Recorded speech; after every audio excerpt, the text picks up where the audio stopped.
ഷബാനാസ് കിച്ചണിലേക്ക് എല്ലാവരും ഒരിക്കൽ കൂടി സ്വാഗതം ചെയ്യുന്നു. ഇന്നത്തെ റെസിപ്പി വെജ് കട്ട്ലേറ്റ് ആണ്. കട്ട്ലേറ്റിനോടൊപ്പം കഴിക്കാൻ ഒരു സോസും കൂടി തയ്യാറാക്കുന്നുണ്ട്.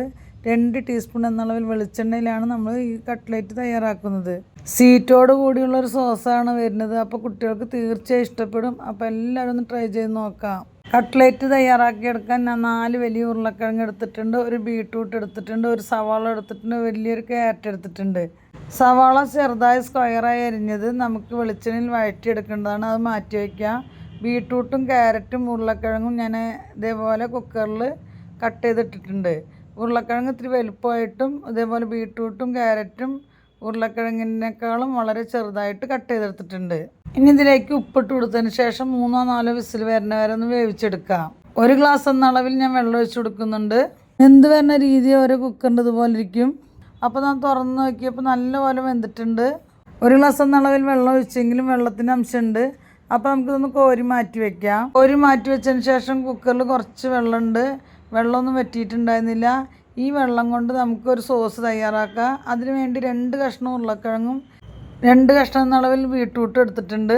2 കഷ്ണം ഏലയ്ക്കും ചെറിയൊരു കഷ്ണം പട്ടയും കൂടി ഇതിലേക്ക് ഇട്ട് കൊടുക്കുന്നുണ്ട്. 1 ഗ്ലാസ് എന്ന അളവിൽ വെള്ളം ഒഴിച്ചു കൊടുക്കുന്നുണ്ട്. അപ്പോൾ കുക്കറിലത്തെ ഇതിലത്തെയും കൂടി 2 ഗ്ലാസ് വെള്ളം എന്ന അളവിലുണ്ട്. 4 ടീസ്പൂൺ എന്ന അളവിൽ പഞ്ചസാര ഇട്ട് കൊടുക്കുന്നുണ്ട്. മധുരമൊക്കെ ഒന്ന് ബാലൻസ് ചെയ്യാൻ വേണ്ടി കുറച്ച് ഉപ്പും കൂടി ഇട്ട് കൊടുക്കുന്നുണ്ട്. മിക്സിയുടെ ജാറിലേക്ക് ഒഴിച്ചു കൊടുത്തതിന് ശേഷം നല്ലപോലെ ഒന്ന് അരച്ചെടുക്കാം. അപ്പോൾ നമ്മുടെ സോസ് റെഡി ആയിട്ടുണ്ട്. ഇനി നമുക്ക് എങ്ങനെ കട്ട്ലേറ്റ് ഉണ്ടാക്കിയെടുക്കാം എന്നുള്ളത് നോക്കാം. സാൻഡ്വിച്ചിൻ്റെ വലിയ ബ്രെഡാണ് ഇട്ടത്. അപ്പോൾ ഒരു 5 എണ്ണം എടുത്തിട്ടുണ്ട്. ചെറിയ ബ്രെഡാണെങ്കിൽ ഒരു 6 7 എടുക്കാം കേട്ടോ. ഇനി നമുക്കിത് മിക്സിയുടെ ജാറിലിട്ടൊന്ന് പൊടിച്ചെടുക്കാം. കടായി എടുത്തിട്ടുണ്ട്. നമുക്കിതിലേക്ക് 3 ടീസ്പൂൺ എന്ന അളവിൽ വെളിച്ചെണ്ണ ഒഴിച്ച് കൊടുക്കുന്നുണ്ട്.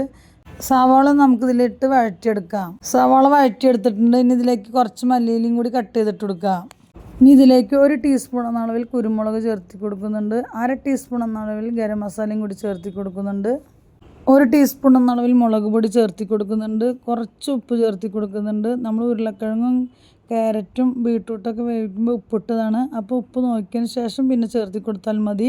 കൂടി ഒന്ന് 2 മിനിറ്റ് വഴറ്റിയെടുക്കുക. അതിന് ശേഷം നമ്മൾ വേവിച്ചെടുത്ത ഉരുളക്കിഴങ്ങും ക്യാരറ്റും ബീട്രൂട്ടൊക്കെ ഇട്ട് കൊടുത്തിട്ടുണ്ട്. ഇനി നമുക്ക് നല്ലപോലെ ഒന്ന് ഉടച്ചെടുക്കണം. ഉരുളക്കിഴങ്ങ് പെട്ടെന്ന് ഉടഞ്ഞ് കിട്ടും, പക്ഷേ ബീട്രൂട്ട് പെട്ടെന്ന് ഉടഞ്ഞ് കിട്ടില്ല. അതുകൊണ്ട് നന്നായി പ്രസ് ചെയ്തിട്ട് നന്നായി ഉടച്ചെടുക്കുക കേട്ടോ. ബീട്രൂട്ടിനെ പൊടിച്ച് വെച്ച ബ്രെഡ് ഇതിലേക്ക് ഇട്ട് കൊടുത്തിട്ട് നല്ലപോലെ ഇളക്കി കൊടുക്കുക. വീണ്ടും ഇതേപോലെ നമുക്ക് ചെയ്തെടുക്കുക. ഇങ്ങനെ ചെയ്യുമ്പോൾ നമ്മുടെ പച്ചക്കറിയിലത്തെ വെള്ളത്തിൻ്റെ അംശമൊക്കെ ബ്രെഡിൽ പിടിച്ച് നല്ലൊരു ഷേപ്പും ടൈറ്റും ഒക്കെ കിട്ടാൻ വേണ്ടിയിട്ടാണ്. നല്ലപോലെ മിക്സ് ചെയ്തെടുത്തിട്ടുണ്ട്.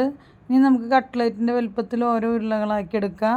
10 കട്ട്ലേറ്റ് കിട്ടിയിട്ടുണ്ട്. ഇനി നമുക്ക് മാറ്റി വെച്ചതിന് ശേഷം ഇതേപോലെ ഒരു നൂൽപുട്ടിൻ്റെ അച്ചെടുക്കുക. അതിൻ്റെ അടിഭാഗത്ത് ഇതേപോലെ വെളിച്ചെണ്ണ തേച്ച് കൊടുത്തിട്ട് ഓരോ ഉരുളകൾ അതിലേക്ക് വെച്ച് കൊടുത്തിട്ട് പ്രസ് ചെയ്യുക. അപ്പോൾ നല്ല ഷേപ്പ് കിട്ടും കേട്ടോ. നമ്മുടെ കയ്യിലൊന്നും ആക്കാതെ പെട്ടെന്ന് ഇങ്ങനെ നമുക്ക് ചെയ്തെടുക്കാൻ പറ്റും. കട്ട്ലേറ്റ് മുക്കിയെടുക്കാൻ നമുക്കൊരു ബാറ്റർ തയ്യാറാക്കാം. മുട്ടയുടെ പകരം ഞാൻ മൈദയാണ് എടുത്തിരിക്കുന്നത്. 1/2 കപ്പ് എന്ന അളവിൽ മൈദ എടുത്തിട്ടുണ്ട്. 1 ഗ്ലാസ് എന്ന അളവിൽ വെള്ളം ഒഴിച്ച് കൊടുത്തിട്ടുണ്ട്. നല്ലപോലെ മിക്സ് ചെയ്തെടുക്കാം. മിക്സ് ചെയ്തതിലേക്ക് നമ്മുടെ ഓരോ കട്ട്ലേറ്റും മുക്കിയെടുത്തതിന് ശേഷം നമുക്ക് ബ്രെഡ് ക്രംസ് അല്ലെങ്കിൽ റസ്കിൻ്റെ പൊടി എടുക്കാം. ഞാൻ ഇപ്പോൾ റസ്കിൻ്റെ പൊടിയാണ് എടുത്തിരിക്കുന്നത്. അല്ലെങ്കിൽ നമുക്ക് ബ്രെഡ് പൊടിക്കുമ്പോൾ അതിൽ കൂടെ ബ്രെഡിൻ്റെ പൊടി മാറ്റി വെച്ചാൽ മതി. ഇനി നമുക്കൊരു ഫ്രൈ പാനിലേക്ക് 3 ടീസ്പൂൺ എന്ന അളവിൽ ഞാൻ വെളിച്ചെണ്ണ ഒഴിച്ച് കൊടുക്കുന്നുണ്ട്.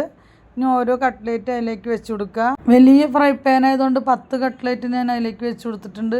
മീഡിയം ഫ്ലെയിമിലിട്ടൊന്ന് നമുക്ക് മൊരിയിച്ചെടുക്കാം. എന്നിട്ട് തിരിച്ച് മറിച്ചിട്ട് ഇതേപോലെ മൊരിയിച്ചെടുക്കുക. അപ്പോൾ 3 ടീസ്പൂൺ വെളിച്ചെണ്ണയിലാണ് നമ്മൾ ഈ കട്ട്ലേറ്റ് റെഡിയാക്കി എടുത്തത്. അപ്പോൾ വളരെ ഹെൽത്തി ആയിട്ടുള്ളൊരു കട്ട്ലേറ്റ് തന്നെ.